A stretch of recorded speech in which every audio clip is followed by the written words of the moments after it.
بسم اللہ الرحمن الرحیم۔ آج 27 اکتوبر کا وہ منحوس دن ہے کہ جس دن اپنی بنائی ہوئی ریاست کا حکمران جو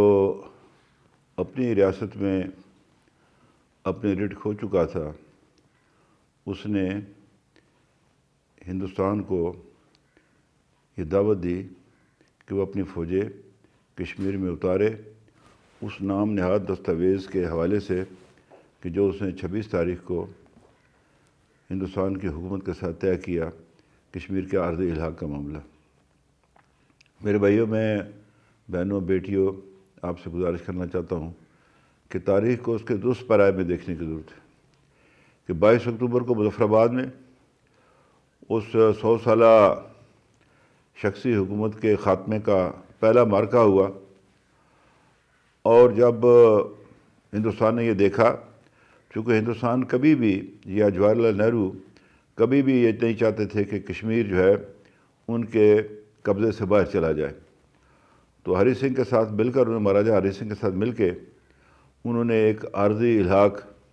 کی ایک دستاویز تیار کروائی۔ اس کے بارے میں بہت ساری ایک اس کے تحقیق کرنے کی ضرورت ہے کہ کیا کوئی واقعی ایسی دستاویز تھی کہ جس میں مہاراجہ نے بھی دستخط کیے تھے۔ بظاہر تو ایسا تھا کہ ایک دستاویز پہ دستخط ہوئے تھے، لیکن اگلے ہی دن ہندوستان کے جو گورنر جنرل تھے لارڈ ماؤنٹ بیٹن، انہوں نے اس کو منظور کرتے ہوئے اس عارضی علاق کو، لیکن ساتھ یہ بھی کہہ دیا کہ اس کا حتمی فیصلہ کشمیری عوام کی منگوں کے مطابق ہوگا۔ تو یہاں میں یہ عرض کرنا چاہتا ہوں کہ کچھ لوگ تاریخ سے نابلد آج 22 اکتوبر کو جو واقعہ مظفر آباد میں پیش آیا تھا اس کو غلط انداز میں جو پیش کر رہے ہیں۔ ہمیں تاریخ کو درست اس میں پرائے میں دیکھنا چاہیے، اور یہ نئی نسل کی ذمہ داری ہے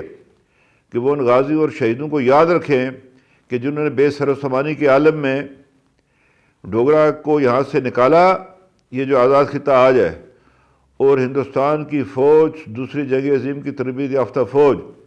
جس کے پاس ہوائی جہاز تھے، لڑاکا طیارے، جس کے پاس ٹینک تھے، جس کے پاس توپیں تھی، نہتے ہو کے زیادہ سے زیادہ ایک 303 رائفل سے جو ان کا مقابلہ کیا۔ تو یہ جو 48 کی لڑائی ہے، جو یہ 13 مہینے کا جو یہ ایک آزادی کی جو جنگ لڑی گئی ہے، یہ اپنی مثال آپ ہے دنیا کی تاریخوں کے اندر کہ جب لوگ کسی بات پر اتفاق کر لیں، متفق ہو جائیں، متحد ہو جائیں، تو پھر ان کو شکست دینا جو ہے وہ کسی جارے یا غاصب کے بس کی بات نہیں ہے۔ تو آج یہ اب 72-73 سال ہو چکے ہیں، ہم اس کو یوم سیاہ کے طور پر مناتے ہیں، اور وہ اس لیے مناتے ہیں اس کو یوم سیاہ کے طور پر تاکہ مسئلہ کشمیر کو، جموں کشمیر کے مسئلے کو اس کے درست پیمانے میں پیش کیا جا سکے۔ تو میں اپنے اس طرف کے بھائیوں کو یقین دلاتا ہوں، اپنے بیٹیوں کو، اپنی بہنوں کو، اپنی ماؤں کو، اپنے بھائیوں کو، اپنے بزرگوں کو، کہ آپ اس تحریک کا حصہ ہیں، اور جب تک کہ آپ پر سے غیر ملکی افواج کا قبضہ ختم نہیں ہو جاتا، یہ جو جاری رہے گی۔ آزاد کشمیر کے لوگ جو ہے وہ اس کو جو ہے اس پر اپنا حصہ ڈالتے رہیں گے۔ آج ہندوستان کے نیشنل سیکورٹی کے ایڈوائزر نے یہ دھمکی دی ہے کہ ہم یہ جنگ پاکستان اور چین کے اندر لے جائیں گے۔ جہاں تک پاکستان کا تعلق ہے تو میں اس کے بعد بتانا چاہتا ہوں کہ آزاد کشمیر کے لوگ اس انتظار میں ہیں، آزاد کشمیر کے عوام اس انتظار میں ہیں کہ تم کوئی ایسی کارروائی کرو تو پھر ہم تمہیں بتائیں گے کہ جب اب لوگ عوام کسی بات پر جب وہ اتفاق کر لیتے ہیں تو جارے اور غاصب کا کس طرح مقابلہ کرتے ہیں۔ انشاءاللہ تعالیٰ آپ کا یہ جو غرور ہے، فوجی غرور جو آپ کا ہے، جو آپ اپنے آپ کو دنیا کی چوتھی بڑی فوجی قوت کہتے ہیں، انشاءاللہ تعالیٰ اس غرور کا جو بت جو ہے وہ ریاست جموں کشمیر کے اندر ہی جو ہے وہ ٹوٹے گا، اور ہندوستان کو جو ہے اپنے کیے کی جو سزا ملے گی۔ میں یہ بھی کہنا چاہتا ہوں کہ میں دیکھ رہا ہوں اس بات کو، سوویت یونین کی مثال آپ کے سامنے ہے، آج 17 ملکوں میں تقسیم ہے۔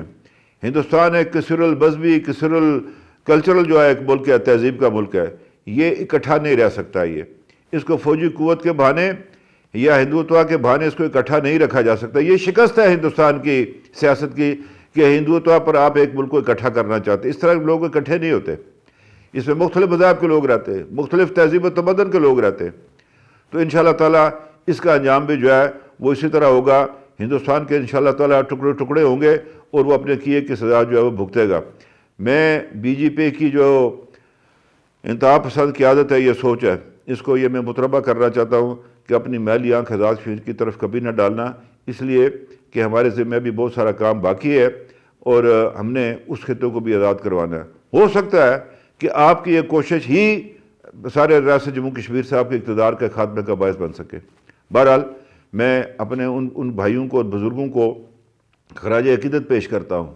کہ جنہوں نے بے سر و سامانی کے عالم میں جو ہے یہ لڑائی لڑی۔ میں اپنے ان بھائیوں کا جن کا ریاست کے ساتھ تعلق نہیں تھا، جو ہمارے کہنے پر آئے تھے، میں یہ بات واضح کرنا چاہتا ہوں کہ وہ افراد جو خیبر پختونخوا سے آئے تھے وہ ہمارے کہنے پہ آئے تھے، ان کی وہ ہماری رشتہ داریاں تھیں ان کے ساتھ، ہمارے یہاں کے لوگوں کی، ان کی تہذیب و تمدن ایک تھا، وہ ہمارے ہمسائے تھے، بالکل ریاست جموں کشمیر کی جو سرحد اس کے ساتھ رہنے والے لوگ تھے، وہ آئے تھے ہماری مدد کے لیے۔ وہ کوئی غاصب یا لٹیرے نہیں تھے، ہمارے کہنے پہ آئے تھے۔ اور پھر جب پاکستان کی افواج کشمیر کے اندر، آزاد کشمیر کے اندر داخل ہوئی تو یہ آزاد کشمیر حکومت کی دعوت پر داخل ہوئی تھی کہ اس آزاد خطے کی آزادی کو محفوظ رکھنا۔ تو یہ میں سمجھتا ہوں کہ تاریخ اس کو درست جو پیرائے میں دیکھا جانا چاہیے۔ میں ہندوستان کے ان ایجنٹوں کو بھی کہنا چاہتا ہوں کہ جو لوگ سوشل میڈیا پر وہ جھوٹی تصویریں جو ہیں جس کو پوسٹ کرتے ہیں، وہ وقت دور نہیں ہے کہ جب آپ کے ساتھ بھی ہوگا۔ آپ بریگیڈیئر گنسارا سنگھ کی بھی تصویر دیکھ لیں نا، کہ جب اس نے گلگت میں ہتھیار ڈالے تھے، وہ دیکھ لیجئے، اس تصویر کو بھی دیکھ لیں۔ آپ اس کو دیکھ لیں، اس بریگیڈیئر گنسارا سنگھ کی تصویر کو، کہ جب اس نے وہ گلگت کا جو ہے کنٹرول جو ہے وہاں کے ناظم کے سپرد کیا، وہ تصویر بھی آپ دیکھ لیا کریں۔ میں سمجھتا ہوں کہ ہمیں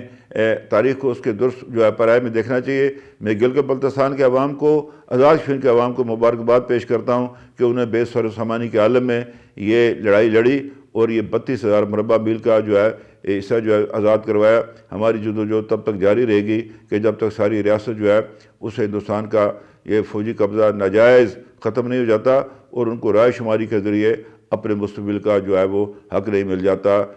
تحریک آزادی کشمیر زندہ باد، شہدائے آزاد جموں کشمیر زندہ باد، آزاد کشمیر زندہ باد۔